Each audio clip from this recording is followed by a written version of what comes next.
Et si je te posais cette question, qu'est-ce que tu veux être dans 5 ans? Je m'imagine que tu as la réponse, que tu as l'image en tête, que tu la vois. Et même quand tu y penses, tu t'imagines le bonheur que tu auras de pouvoir le réaliser. Ce qui est normal et bel et bien possible. Mais une deuxième question, une question que presque personne ne se pose. Quel prix es-tu prêt à payer pour le réaliser? Parce que voici le problème. On passe des heures à rêver du résultat, mais 0 minute pour choisir la souffrance qu'il faudra endurer pour l'atteindre. Et c'est exactement pour ça que 90% des personnes qui ont un rêve ne le réalisent jamais. Aujourd'hui, je vais te raconter l'histoire d'un homme qui, lui, avait fait ce choix-là et qui, à cause de ce choix-là, a tenu là où tout le monde pensait qu'il allait échouer, là où tout le monde attendait qu'il craque.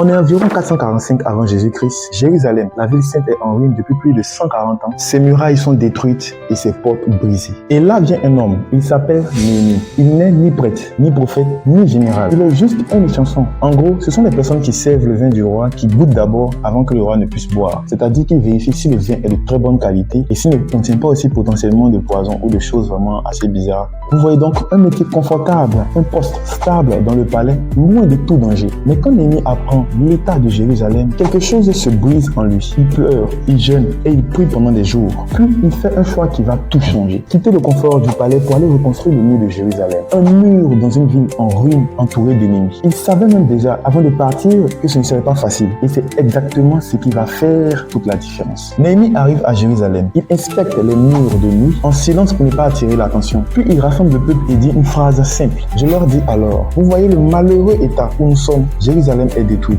et ses portes sont consumées par le feu. Venez, rebâtissons la muraille de Jérusalem et nous ne serons plus dans l'opprobre. Et je leur racontais comment la bonne main de mon Dieu avait été avec moi et quelles paroles le roi m'avait adressées. Ils dirent, levons-nous et bâtissons. Et ils se fortifièrent dans cette bonne résolution. Alors, le peuple se lève et le travail commence. Mais dès les premiers jours, 2 hommes influents de la région, Sanballat et Tobiva, se moquent ouvertement du projet. Et voici ce que la Bible dit à ce sujet. Lorsque Sanballat apprit que nous rebâtissons la muraille, il fut en colère et très irrité. Il se moqua des Juifs et dit devant ses frères et devant les soldats du Samarie, à quoi travaillent ces Juifs impuissants? Les laissera-t-on faire? Sacrifieront-ils? Vont-ils achever? Redonneront-ils vie à ces pierres ensevelies sous des morceaux de pierre et consumées par le feu? Tobija l'ammonite était à côté de lui et il dit, ils bâtissent seulement. Si un renard se lance, il renversera leur muraille de pierre. Vous voyez, une insulte publique devant tout le monde, le genre de moquerie qui normalement fait tout arrêter. Mais Néhémie, lui, ne répond pas aux moqueurs. Il prie et continue à bâtir. Les semaines passent, le travail est lourd et le peuple commence à se fatiguer physiquement. Et nous pouvons apercevoir cela dans Néhémie chapitre 4 verset 10. Cependant, Judas disait, les forces manquent à ceux qui portent les fardeaux et les décombres sont considérables. Nous ne pourrons pas bâtir la muraille. Là, ce n'est plus de la moquerie, mais c'est de l'épuisement réel et le découragement qui monte même de l'intérieur. Et ce n'est pas encore fini. En plus même de la fatigue, il y a une menace concrète qui arrive. Leurs ennemis complotent une attaque armée pour arrêter les travaux par la force. Mais la réponse de Néhémie est radicale. Il organise le peuple pour qu'il travaille avec un outil dans une main et une arme dans l'autre. Il ne fuit pas, il ne s'arrête pas, il s'adapte et il continue.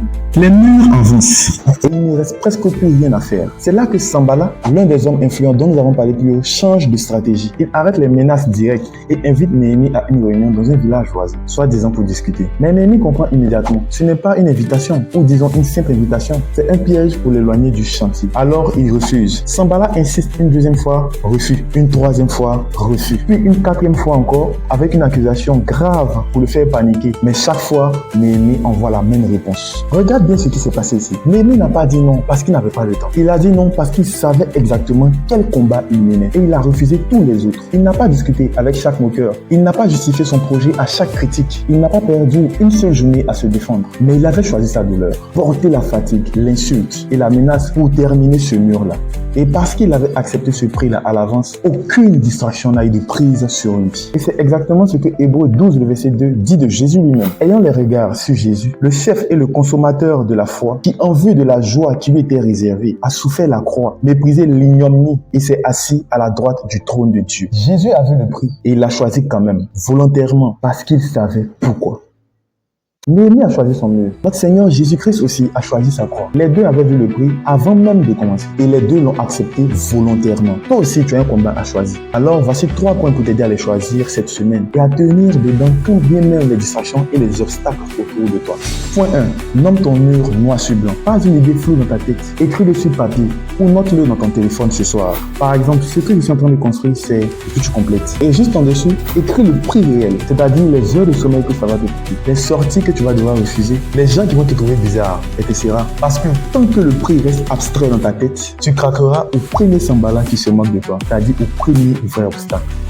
Deuxième point, identifie tes sambalas, c'est-à-dire identifie les obstacles, les distractions et prépare tes réponses à l'avance. Chaque personne a ses distractions récurrentes. Pour certains, ce sont les réseaux sociaux. Pour d'autres, les jeux vidéo, les sorties, les causeries, les discussions pendant que tu devrais travailler sur ton projet. Mais regarde un truc, Néhémie n'a pas improvisé sa réponse au moment du piège. Il l'avait déjà en tête. Fais pareil. Décide maintenant ce que tu répondras lorsque la distraction se présentera. Troisième point, chaque dimanche soir, ne mesure pas tes résultats, mais mesure plutôt le prix que tu as payé. Pose-toi une seule question. Qu'est-ce que j'ai refusé cette semaine pour réaliser ce que je veux devenir? Mais pas qu'est-ce que j'ai obtenu. Car c'est ça le piège dont on parlait au début. Mesure donc ce que tu as sacrifié intentionnellement. C'est ça le vrai indicateur de progrès.